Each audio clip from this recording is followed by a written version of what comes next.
Sejarah pemikiran kelompok. Teori pemikiran kelompok lahir dari penelitian panjang dari Irvin Janis, bisa disebut Janis. Janis menggunakan istilah pemikiran kelompok untuk menunjukkan satu mode berpikir sekelompok orang yang sifat kohesif.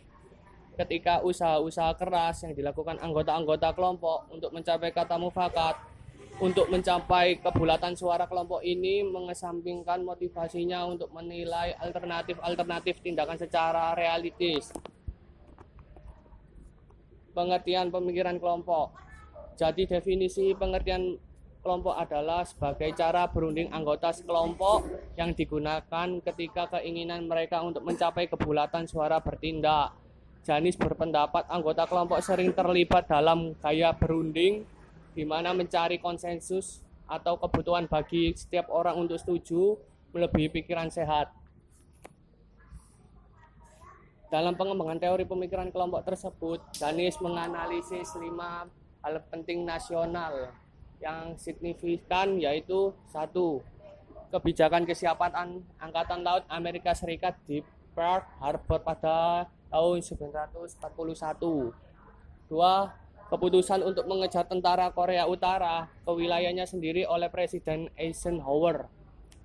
3. Keputusan oleh Presiden Kennedy untuk menyerang Kuba di Teluk Babi tidak lama setelah Fidel Castro mendirikan pemerintahan komunis. 4. Keputusan untuk melanjutkan perang Vietnam oleh Presiden Johnson. 5. Menutupi kasus Watergate oleh Presiden Nixon. Menurut Janis sendiri, anggota kelompok gagal untuk mempertimbangkan peringkat ke depan dan bias mereka serta keinginan untuk tetap harmonis dibayangi penilaian krisis terhadap keputusan sendiri. Biasanya protes pengambilan keputusan menggarisbawahi pemikiran kelompok adalah sejarah, asumsi dan pemikiran kelompok. Pada intinya, pemikiran kelompok adalah sebuah teori yang berkaitan dengan komunikasi kelompok kecil. Pada bab 14 kita mencatat bahwa kelompok-kelompok kecil adalah bagian dari hampir setiap segmen masyarakat Amerika Serikat. Janis memfokuskan karyanya pada kelompok penyelesaian masalah dan kelompok berorientasi tugas atau task-oriented group yang bertujuan utamanya adalah untuk membuat keputusan dan memberikan rekomendasi kebijakan. Pengambilan keputusan adalah bagian penting dari kelompok-kelompok kecil. Kegiatan lain dari kelompok-kelompok kecil ialah berfungsi berbagai informasi, bersosialisasi, berhubungan dengan orang lain, dan kelompok-kelompok eksterrial dari grup, mendidik anggota baru, mendefinisikan peran dan bercerita, atau Galanes and Adam 2013, Hot Wheels 2013. Dengan pemikiran tersebut ada 3 asumsi penting yang memadukan teori pemikiran kelompok. Kondisi dalam kelompok yang mempromosikan kohesivitas tinggi. 2. Penyelesaian masalah kelompok adalah terutama sebagai sebuah proses yang terpadu. 3. Kelompok pengambilan keputusan kelompok sering kali rumit. Ernest Borman 1906 mengamati bahwa anggota kelompok sering memiliki sentimen bersama atau investasi emosional, dan sebagai akibatnya mereka cenderung untuk mempertahankan identitas kelompok. Apa itu kekompakan? Jadi pengertian kekompakan sendiri adalah sebagai sejauh mana kelompok bersedia untuk bekerja sama dalam tim. Ini adalah rasa kebersamaan kelompok kecil yang memunculkan sikap, nilai, dan pola perilaku. Para anggota yang sangat tertarik pada sikap, nilai, dan perilaku anggota lain lebih mungkin untuk dipanggil kohesif. Kohesi adalah perangkat yang membuat kelompok utuh. Marvin Shaw dan tim dari Isa Engelberg dan Diana Wine membahas masalah tambahan yang berkaitan dengan kelompok-kelompok. Mereka mencatat berbagai pengaruh yang ada dalam kelompok kecil, usia anggota kelompok, sifat kompetitif anggota kelompok, ukuran kelompok, kecerdasan anggota kelompok, komposisi gender kelompok, dan gaya kepemimpinan yang muncul dalam kelompok. Kondisi antecedent pemikiran kelompok. Danis 1982 percaya bahwa 3 kondisi pendorong pemikiran kelompok, yaitu yang pertama, kekompakan tinggi dan kelompok pengambilan tersebut. 3 karakteristik struktural tentu dari lingkungan di mana kelompok berjalan. 3 karakteristik situasi internal dan eksternal penuh tekanan. Fakta terjadinya pemikiran kelompok atau grouping. Yang pertama, kelompok-kelompok. Kekompakan kelompok adalah batas hingga di mana anggota suatu kelompok bersedia untuk bekerja sama. Kekompakan kelompok sering menuntut pada ketaatan yang merupakan mutu utama menuju pemikiran.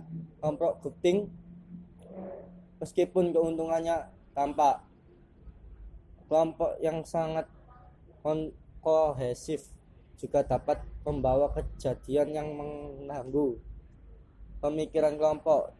Janis 1982 berpendapat bahwa kelompok-kelompok yang sangat kohesif mengarahkan tekanan besar pada anggota mereka agar sesuai dengan kesadaran kelompok. Terus 2, faktor struktural. Janis mencatat bahwa karakteristik struktural tertentu atau kesalahan mendorong pemikiran kelompok mereka termasuk 1. Isolasi kelompok, 2. Kurangnya kepemimpinan yang adil, 3. Kurangnya prosedur yang jelas untuk keputusan, 4. Homogenitas latar belakang kelompok. 1. Pengertian isolasi kelompok sendiri adalah mengacu pada kemampuan suatu kelompok untuk tidak terpengaruh oleh dunia luar dan apa yang terjadi di sana selanjutnya. Kedua, pengertian kurangnya kepemimpinan yang adil berarti adalah anggota kelompok yang dipimpin oleh orang-orang yang memiliki kepentingan pribadi dalam hasilnya. Contoh dari kurangnya kepemimpinan yang adil dalam kasus Tanjung Rabi dari Presiden Kennedy ketika Presiden memimpin pertemuan pada invasi Kuba. Ketiga, pengertian kurangnya prosedur yang jelas untuk keputusan adalah kegagalan menyediakan norma untuk memecahkan masalah.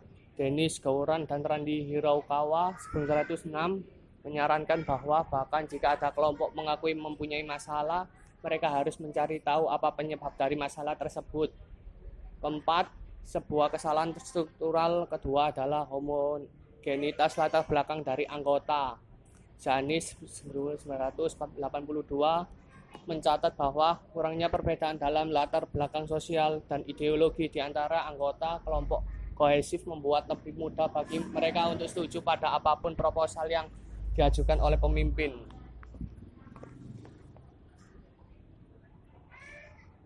Tekanan kelompok. Tekanan kelompok ini adalah tekanan yang diberikan pada kelompok oleh isu-isu dan peristiwa, baik di dalam maupun di luar kelompok.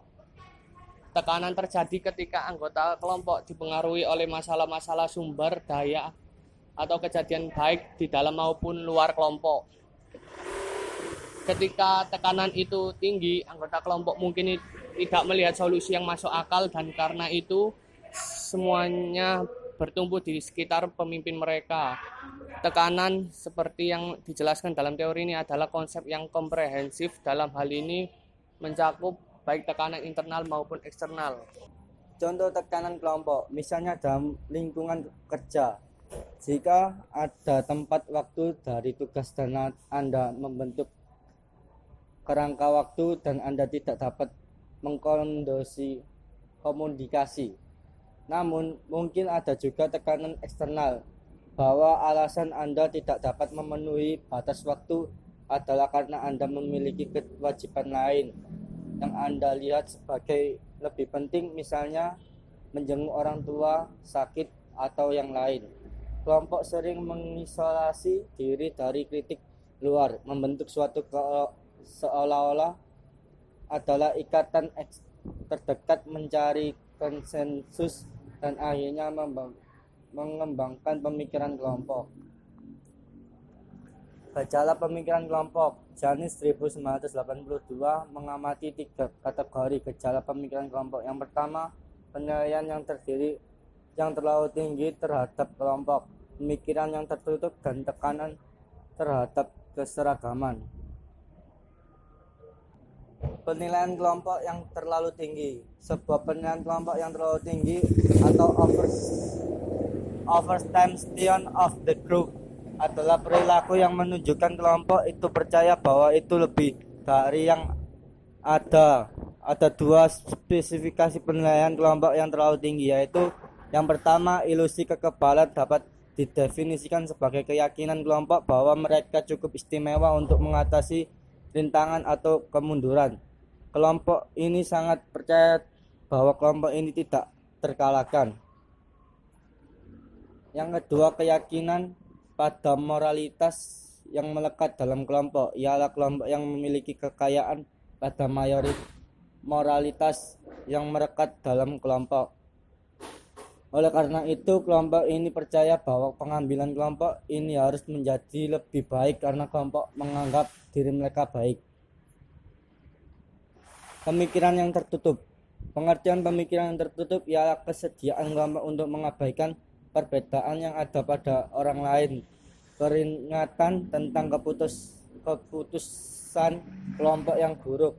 Ada 2 gejala yang dibahas Janis dalam kategori ini, yaitu yang pertama, stereotip kelompok luar, dan yang kedua, rasionalisasi kolektif.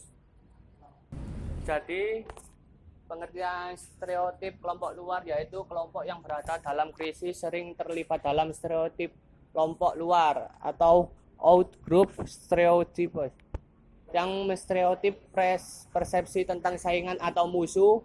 Jadi hal tersebut stereotip yang membuat para penasehat melihat musuh sebagai manusia. 2. Rasionalisasi kolektif, yaitu merujuk pada situasi di mana anggota kelompok mengabaikan peringatan yang mungkin mendorong mereka untuk mempertimbangkan kembali pikiran keadaan. Gejala ini dapat juga diartikan sebagai rasionalisasi atau berita buruk. Terus ketiga, menjelaskan tekanan menuju keseragaman. Tekanan menuju keseragaman bisa sangat besar bagi beberapa kelompok atau terjadi ketika anggota kelompok menjadi kompak. Ada 4 gejala dalam kategori tekanan menuju keseragaman, yaitu yang pertama, sensor diri, kedua, ilusi kebulatan suara, ketiga, pemikir yang menunjuk diri sendiri, keempat, tekanan pada pembangkang. Next. Waduh. Jadi yang pertama, pengertian sensor diri, yaitu mengacu pada kecenderungan anggota kelompok untuk meminimalkan keraguan dan menjawab argumen mereka.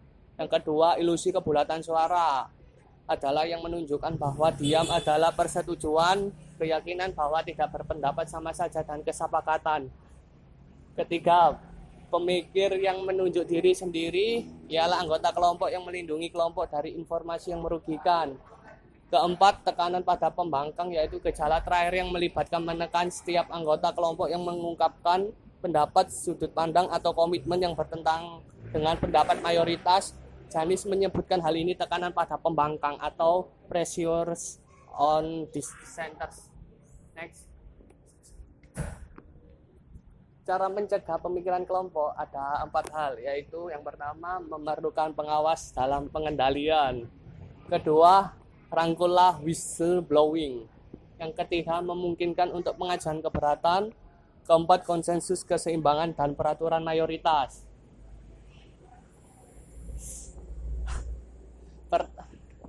Pertama, Hart 1990 percaya bahwa salah satu cara untuk meningkatkan pengambilan keputusan kelompok adalah dengan memaksakan pengawasan dan pengendalian eksternal. Hart berpendapat kelompok perlu mempertahankan pengambil keputusan utama untuk bertanggung jawab atas tindakan mereka. Kedua, Hart mengemukakan bahwa whistleblowing dirangkul dalam suatu budaya kelompok, yang artinya anggota kelompok itu harus didorong untuk menyuarakan keprihatinan daripada untuk secara sukarela menekan mereka, mempertanyakan asumsi bukan untuk menerima mereka pada nilai nominal, dan untuk terus tidak setuju. Next. Ketiga, hard menyarankan bahwa kelompok tidak memerlukan konsensus, tetapi bekerja bukannya mengarah pada dukungan mayoritas. Disebabkan tuntutan konsensus adalah setiap anggota kelompok harus setuju pada keputusan. Hal tersebut itu sering menjadi anggota kelompok itu merasa tertekan untuk memberikan persetujuan atau bisa disebut ilusi kebulatan suara.